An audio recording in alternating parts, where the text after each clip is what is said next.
Dear brothers and sisters, and our father from Vadakangulam,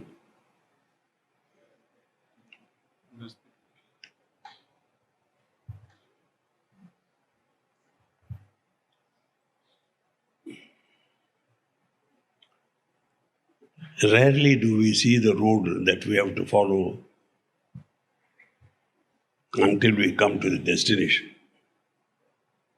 And that is true whether we are going uphill, downhill, or on a level stretch with turns,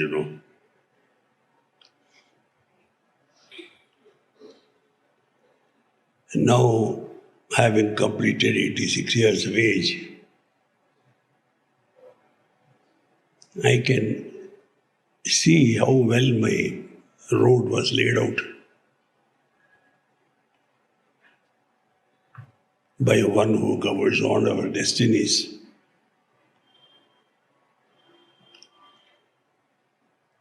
Because my education started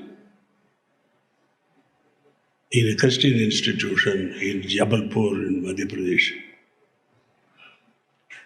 It was a Protestant Church of England institution. I remember that for some time I was also singing in the choir. And in those days, we had to be examined by the Diocese of Nagpur. And my chosen paper was the Gospel according to St. Marg. If we did not pass that, we could not go up for the Cambridge exam.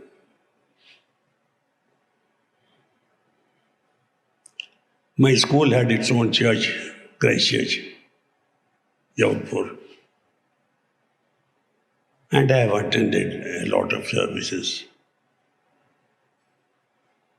I knew many of the hymns by heart.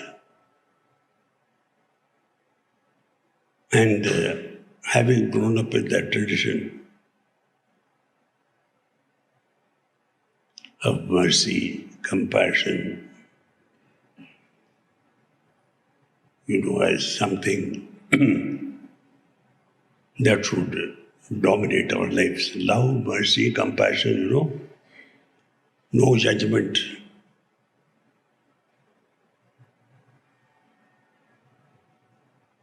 Of course, since it was school, it had a deep impression.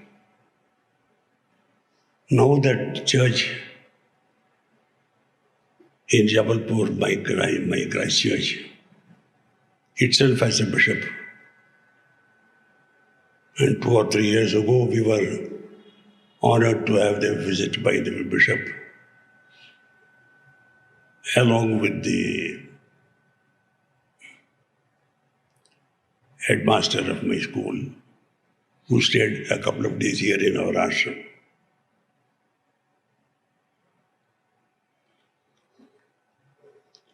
Why I say this is, if there is opportunity available,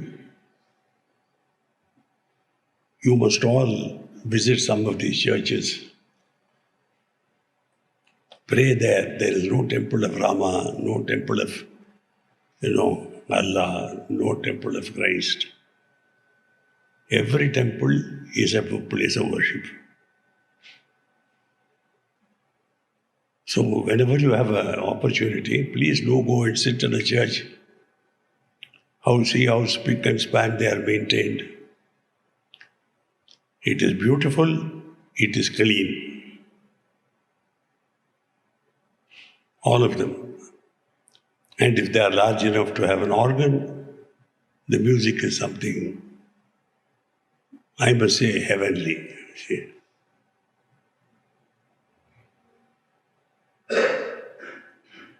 At least it taught me how not to be a bigot. He taught me not to be only a Hindu. I was born a Hindu, of course. But as I was just telling you all, I was brought up in a Christian tradition in school.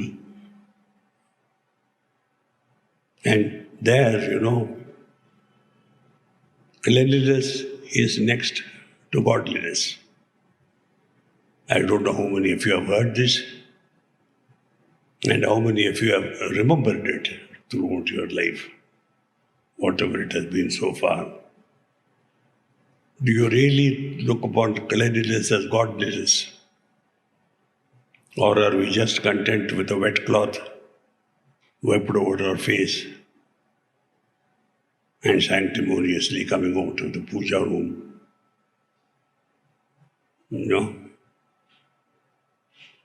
Are we satisfied with the way we behave in our toilets? We have to learn a lot from others. I won't say other religions, other cultures, from everybody else. So if you are just learning here what an ashram is, then I'm sorry, your education has been truncated. You have to learn that meditation is worship transferred from a God outside to a God within me, within myself.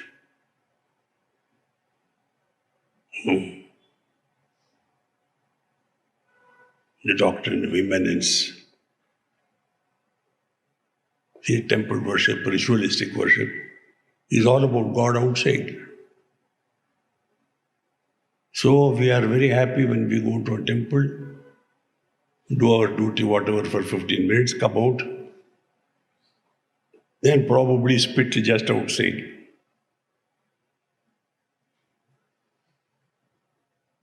Some of them we see even in our ashrams. We always have trouble with smokers who are unable to not smoke for the 2 hours they are here. They go outside and stand at the gate. And after satsang, you will fill 40, 50, 60 cigarette stubs. I do not know how many people wonder what is happening inside, that there are so many cigarette stubs outside. So you see, unless you are able to consider this ashram or any of our ashrams as a place where you worship God, it must be clean, must be beautiful, well scented, well ventilated. It must carry an aura, of something superior. When we go into when I used to go to a church, I have been to so many churches. You immediately, if you don't, you stop talking. And if at all you have to talk, you speak in whispers. Automatically. Now Babuji says, have a special place for your sadhana, so that when you go there, you will have that immediate atmosphere of worship into which you fall, so that your meditation is, half done. I mean, atmosphere-wise, attitude-wise. And you just don't throw off one's chapel on the east and one chapel to the west and walk in. Are we doing it? No, because we don't consider meditation to be a form of worship.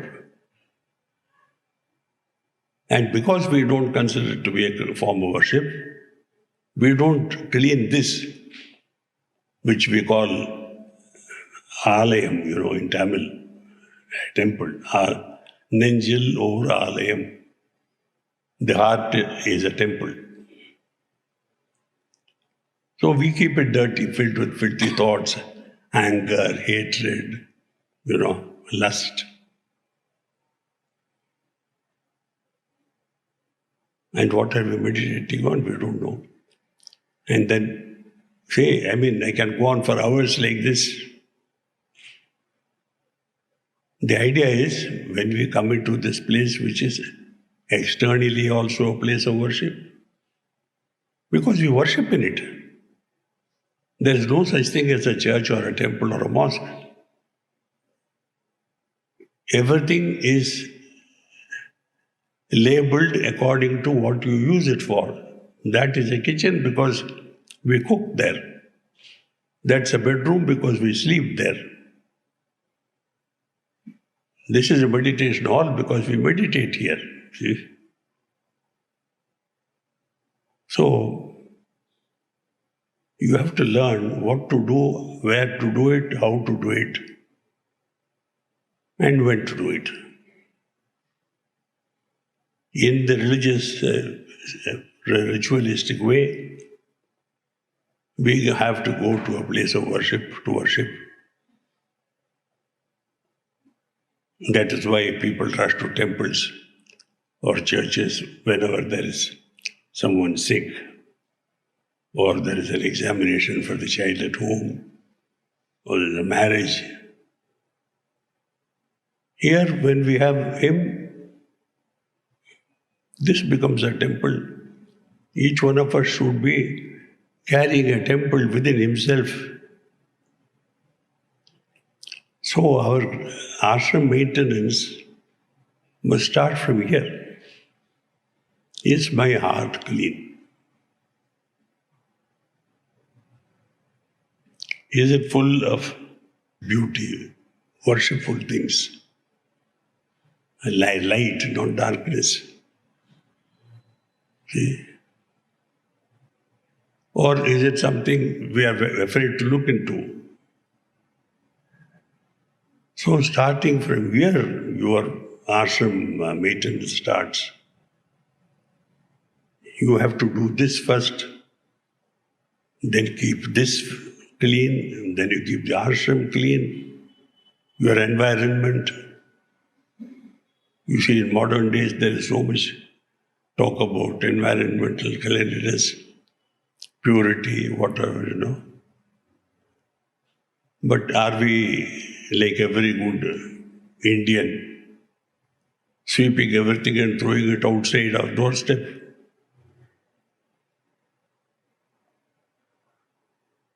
Our dirt belongs outside. Our filth belongs outside.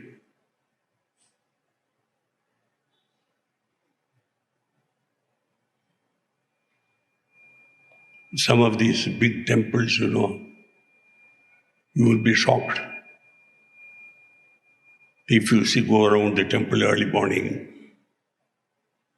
and see what has been done along the temple wall. I don't have to spell it out for you.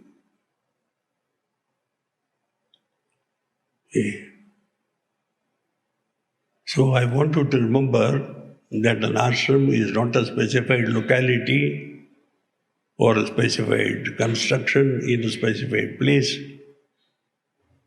The ashram begins here, and therefore wherever I go it has to be clean. I must not allow impure thoughts to enter into me. I must not allow, lust, anger, greed to enter into me. I must keep this light always pure, always lit.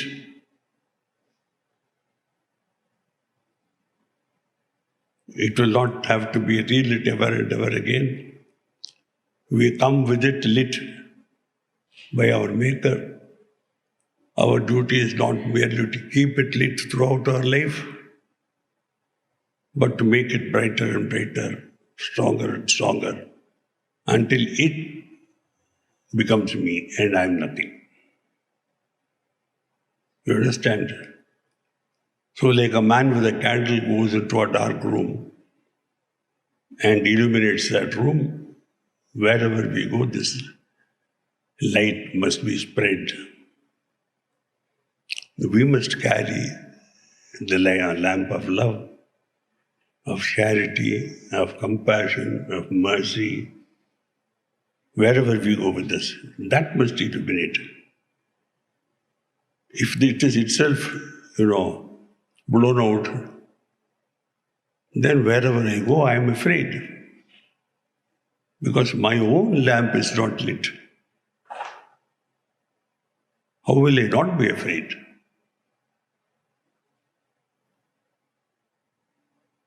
So you see, you have to change your ideas of ashram maintenance. Of course, all that you have been taught, what you have been told, are very relevant. But remember, this ashram, Nature Lower Alayam, it's a temple. It's not merely an ashram, it's a temple. This must be kept clean. You must start with your own morning meditation. Give it the true sense of worship.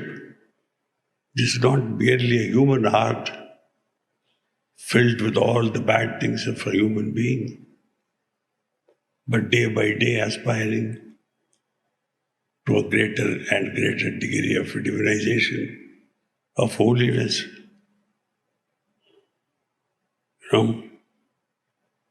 And then that will automatically pervade your lives.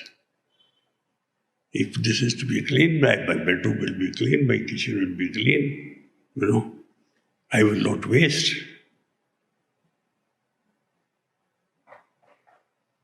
Waste not, want not. In our old tradition, before we had gas and all these things, we had only these chulas, wooden chulas, where wood was burnt. The bride brought fire from her home. Or in some cultures, the bridegroom took it from his home. And then that chula was never put out. At night it is banked with ash. In the morning you just remove the ash and blow it, and in that same fire, start the day's cooking. Until when the end of the journey comes, that same fire is taken in the Hindu tradition to cremate that person. You understand? So this fire comes with us through meditation, prayer, holy thoughts, pure thoughts. We keep it alight. That fire in the kitchen comes with the bride or bridegroom, is kept alive throughout until it goes to take me on to my other destinations. So please remember that ashram maintenance is a total concept, beginning with the beginning of my life to the end of my life. Every day, every hour, every minute must be imbued with that holiness, with that purity. See? Love all, do not judge. Have mercy, compassion as your motives. It's easy to judge. You may be anything and yet you can judge somebody else. But the purest, they don't judge. They have only compassion. Because they say, how? I know what struggles I have undergone to come to what I am. So how can I judge you, or how can I judge you? Judge not, that ye be not judged. See? So please remember, in this process, discipline plays a large part. Control of your thoughts, regulation, because that is where everything begins. If you regulate it there, it cannot come into action. If it cannot come into action, there is no result. So if you want to live in a world in which you are not the cause of any results, regulate this through this. This for facts, this for etiquette and moral values. You understand? Remember this idea of totality of ashram maintenance. Do visit a church. They have no inhibitions about allowing non-Christians to allow entry. They would be delighted. Go sit there half an hour. Before I joined Sahaj Marg, when I was in foreign countries on my company work, and I was troubled for whatever reason, I used to go to a church and sit there. Doing nothing, just in keeping with Babaji's later message, which I understood, silence is the language of God. Be silent, be still. Physically, controlled. Mind controlled so that there is no turmoil. And then you see the peace of the place. And then you see the peace that is inside you, which you are seeking normally every moment to destroy by so many extraneous thoughts, unnecessary thoughts, irrelevant thoughts. So please remember, my idea of ashram maintenance is what I have given you a short synopsis of. Try to think more about it, and try to act by it, live by it, and become whatever you must become by it. Thank you, and blessings.